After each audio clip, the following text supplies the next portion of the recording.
1970년 노벨 문학상을 수상한 러시아의 대표적인 작가 알렉산드르 솔제니친을 여러분이 잘 아실 것입니다.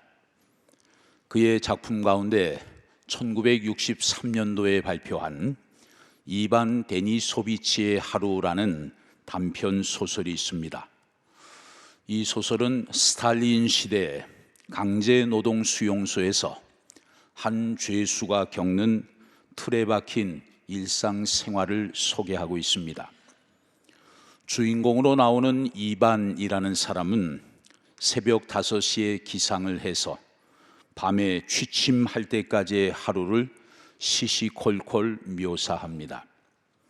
그는 매일 아침 눈을 뜨면 제일 먼저 온도계가 영하 40도 아래로 내려갔는지 그것을 확인하는 것으로 하루를 시작합니다. 왜냐하면 기온이 영하 40도 아래로 떨어져야만 그날 작업 노동이 취소되기 때문이에요.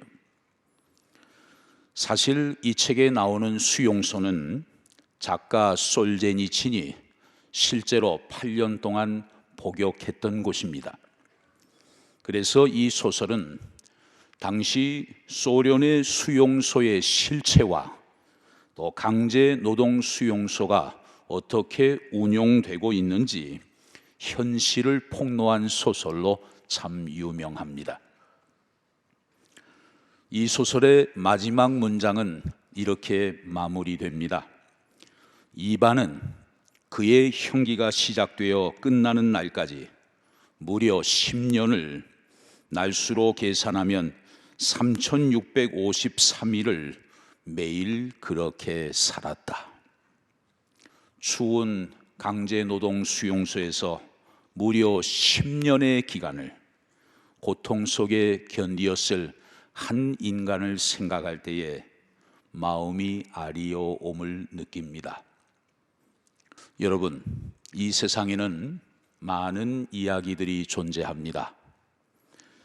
크게 두 가지로 나눈다면 하나는 희극이고 또 하나는 비극입니다. 그런데 희극만으로는 인간의 깊이와 인생의 심오함을 다 담아내지 못하기 때문에 그래서 비극이 등장하게 되죠. 문학의 최고봉은 비극이다, 그런 말이 있습니다. 어떻게 보면 인간이 불안과 공포 속에 있다는 현실을 확인시키는데 문학의 존재 가치가 있다, 그렇게 말할 수도 있겠습니다. 인생이란 무엇인가? 이 질문에 대해서 공포밖에는 확인한 것이 없었다.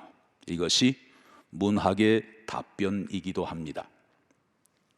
오늘날 대한민국은 물론이고 지금 전 세계는 전쟁과 지진과 전염병 그리고 자연계의 신음소리로 인한 공포로 가득 차 있는 것을 볼 수가 있습니다.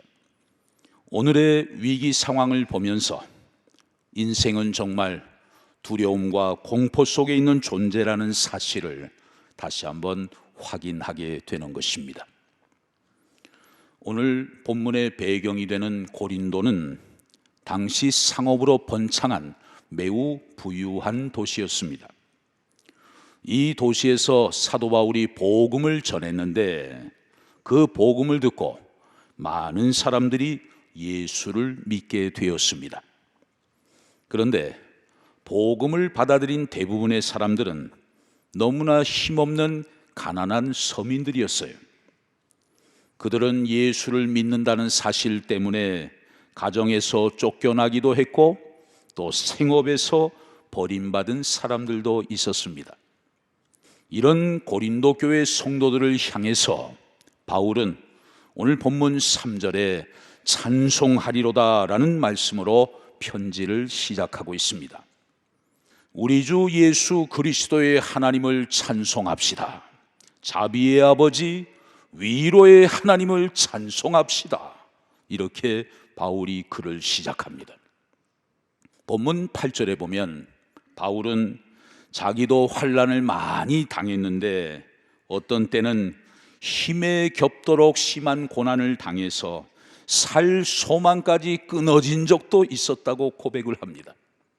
또 9절에 보면 어떤 때는 사형 선고를 받아서 완전히 절망 중에 처할 때도 있었다고 고백을 해요. 그러면서 바울이 강조하는 것이 있습니다. 아무리 힘든 환난 속에 있다 하더라도 성도들은 하나님을 찬송하며 살아가야 한다는 것입니다. 그 이유가 무엇일까요? 첫 번째로 우리는 환난을 통해 하나님을 더 가까이서 만날 수 있기 때문입니다. 인간은 누구든지 정도의 차이만 있을 뿐 이 땅에서 크고 작은 어려움들을 많이 경험하며 살아갑니다. 예수 믿는 성도들이나 믿지 않는 세상 사람들이나 동일하게 어려움을 겪으면서 인생길을 걸어가고 있습니다. 그러나 우리 그리스도인들은 세상 사람들과는 다른 것이 있습니다. 우리가 환난과 고난을 당할 때 우리 곁에서 도우시는 분을 우리가 만나게 된다는 사실이에요.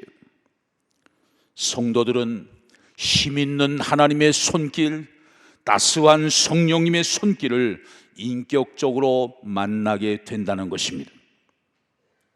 인생을 살다 보면 우리에게 정말 예상치 못한 어려움들이 찾아올 때가 있습니다.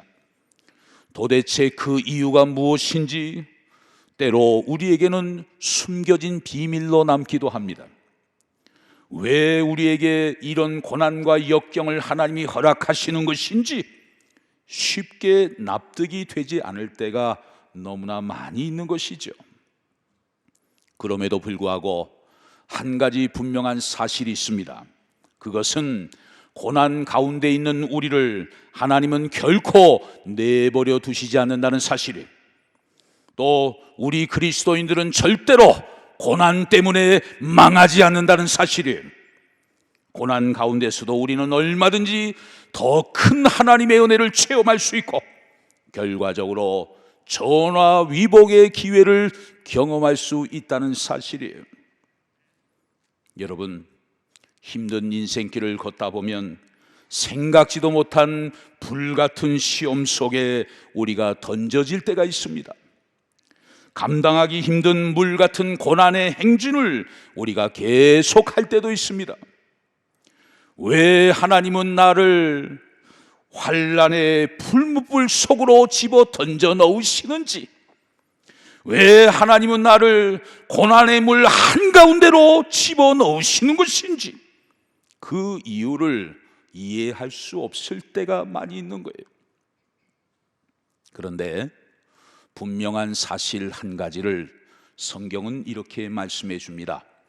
이사야 43장 2절 3절 하반절에 보면 네가 물 가운데로 지날 때에 내가 너와 함께 할 것이라.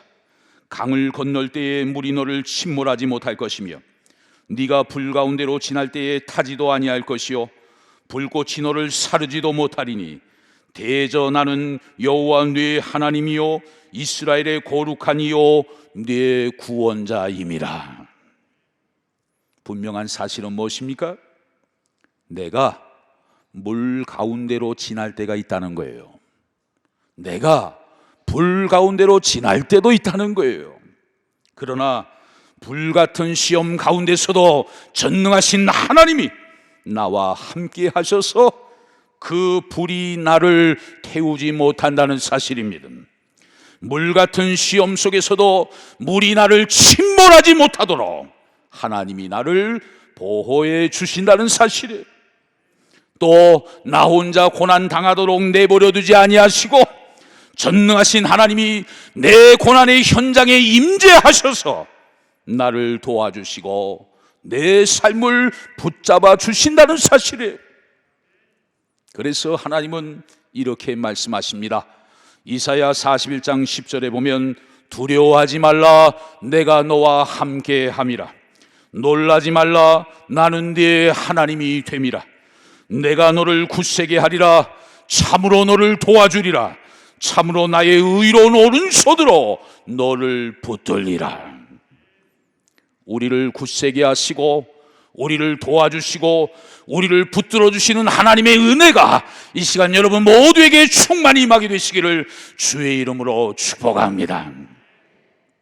두 번째로, 우리가 환난 속에서도 하나님을 찬송할 수 있는 이유는 환난 속에 하나님의 선하신 뜻이 있기 때문이에요. 바울은 지나온 사명의 걸음을 회고하면서 자신이 당한 환난과 고난의 정도가 얼마나 심했는지 9절 상반절에 이렇게 표현합니다. 사형 선고를 받은 것과 같다, 그렇게 표현하고 있어요. 사망 선고를 받는다, 그것만큼 인간을 절망하게 하는 것이 또 있을까요? 당신 죽습니다, 그것보다 더 무서운 말이 있을까요? 그런데 왜 하나님은 바울에게 사망 선고로 느껴질 만큼 그렇게 큰 어려움을 허락하신 것일까요? 그 이유를 9절 하반절에서 이렇게 밝혀줍니다. 이는 우리로 자기를 의지하지 말고 오직 죽은 자를 다시 살리시는 하나님만 의지하게 하심이라. 자기를 의지하지 않고 하나님만 의지하게 하시기 위해서, 하나님은 어떤 분이시기 때문에 오직 죽은 자를 다시 살리시는 전능한 하나님이시기 때문에 그 하나님만을 의지하게 하시기 위해서 사망 선고를 받을 만큼 그 처참한 절망의 자리에 우리를 떨어뜨리실 때도 있다는 거예요. 사형 선고 받아도 괜찮아, 내가 다시 살리면 되니까, 내가 다시 살려낼 테니까, 나만 믿어, 나만 의지해, 하나님이 그렇게 말씀하시는 거예요.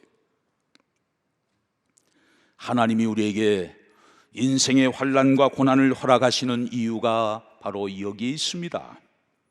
그것은 보잘것없는 인생을 의지하지 않도록 하시기 위해서예요. 바이러스 하나로 무너져버리는 너무나 연약하고 초라한 인생을 의지하지 않도록 하시기 위해서입니다. 심지어 사형 선고 앞에서도 오직 죽은 자를 다시 살리시는 전능하신 하나님 한 분만을 의지하도록 하게 하시기 위해서 선하신 뜻 가운데 우리에게 어려움을 하나님이 허락하신다는 거예요. 우리는 보통 이런 생각을 많이 합니다. 내 인생이 하는 일마다 다 잘 되고 평안하고 내 자녀들도 잘 되면 나는 정말 언제나 하나님만을 생각하고 언제나 하나님을 위해서 충성하고 하나님께 가까이 나아갈 것이다, 이런 생각 많이 하죠. 그런데 여러분, 정말 그럴까요? 결코 그렇지 않다는 것을 저는 목회를 하면서 많이 깨닫고 경험하게 됩니다. 성도들을 보면서 말이죠. 여러분이 다 착각하고 있는 거예요. 여러분이 다 거짓말을 하고 있는 거예요. 하나님이 은혜를 주시면, 하나님이 축복해 주시면 그것 가지고 뭐 하고 있는 겁니까? 다 죄 범하는 데 사용하고 있는 거 아닙니까? 하나님 기뻐하시지 않는 곳에 가는 거 아닙니까? 하나님이 원하시지 않는 일을 하는데 그 에너지를 다 쓰고 있는 거 아닙니까? 그런데도 하나님이 잘 되게 해주시면 나는 열심히 주를 위해 살 것이다, 새빨간 거짓말을 하고 있어요.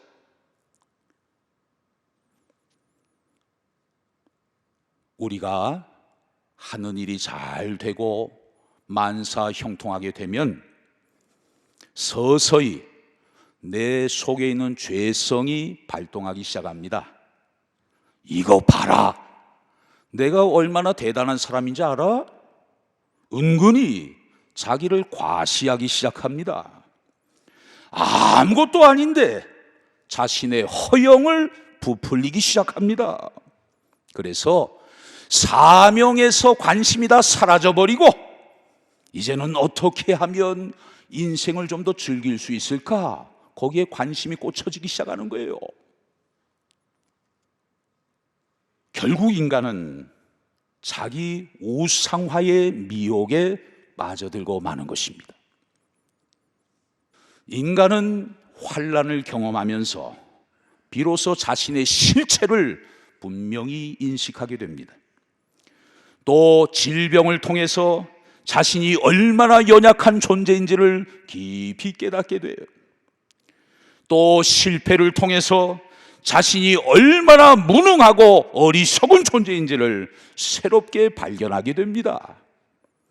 또 인간관계의 아픔과 상처를 통해서 자기의 자아가 깨지고 부서지기 시작하는 거예요. 그래서 자기가 얼마나 보잘것없는 존재인지를 혹독하게 체험하게 됩니다.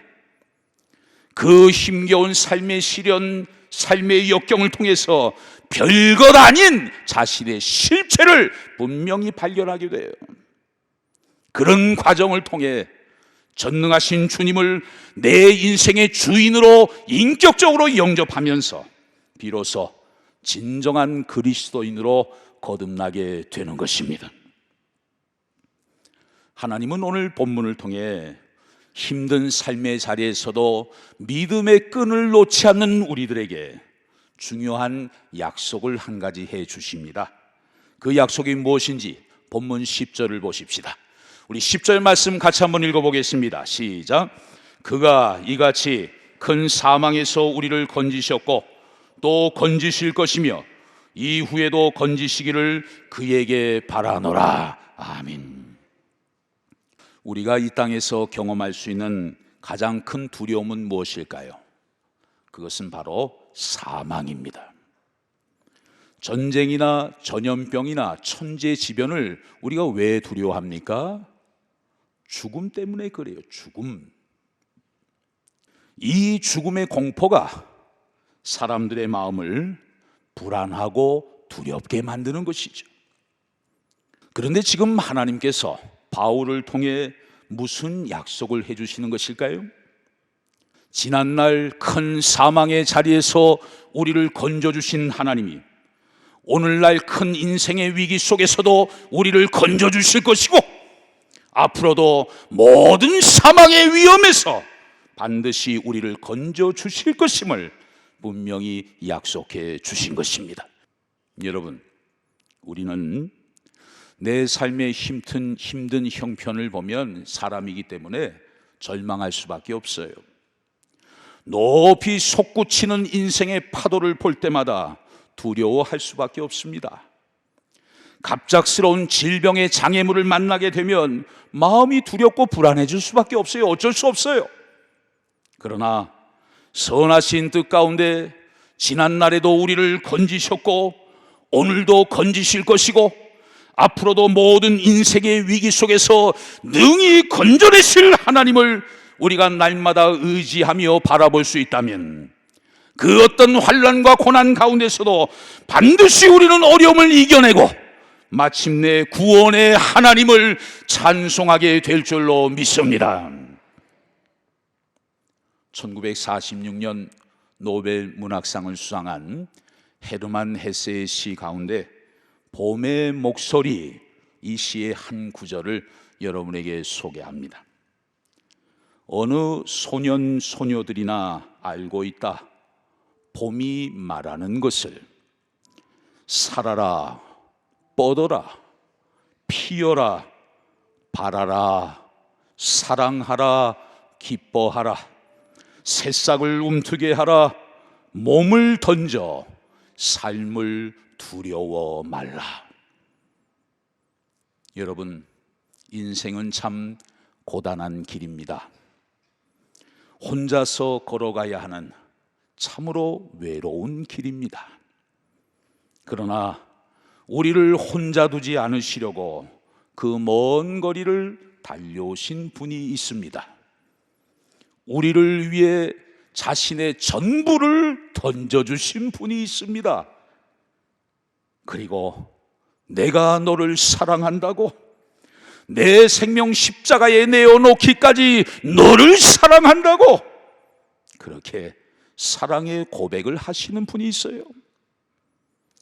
헤아릴 수 없는 아득한 먼 거리로부터 다가오셔서 지금 내 곁에 함께 계시는 분, 우리의 안타까운 투정과 신음소리에도 언제나 귀를 기울여 주시는 분, 우리의 아프고 멍든 가슴을 날마다 어루만져 주시는 분, 우리를 사랑하시기 때문에 기꺼이 십자가에 달려주신 그분이 공포와 불안에 사로잡혀 있는 우리들에게 지금 오셔서 말씀하십니다. 살아야 한다, 뻗어야 한다, 피어나야 한다, 사랑해야 한다. 지난날 큰 사망의 자리에서 너를 건져주신 하나님이 오늘도 건지실 것이고 앞으로도 반드시 건져주실 것이다. 그러므로 기뻐하라, 두려워 말아라, 다시 일어서라. 할렐루야. 사랑하는 성도 여러분, 눈에 보이는 것, 밖에서부터 들려오는 소식들, 참 우리 마음을 불안하게 하고 힘들게 하는 것들밖에는 없는 것 같습니다. 이런 때일수록 우리 모두 말은 적게 하고 생각을 깊게 하는 시간을 가지십시다.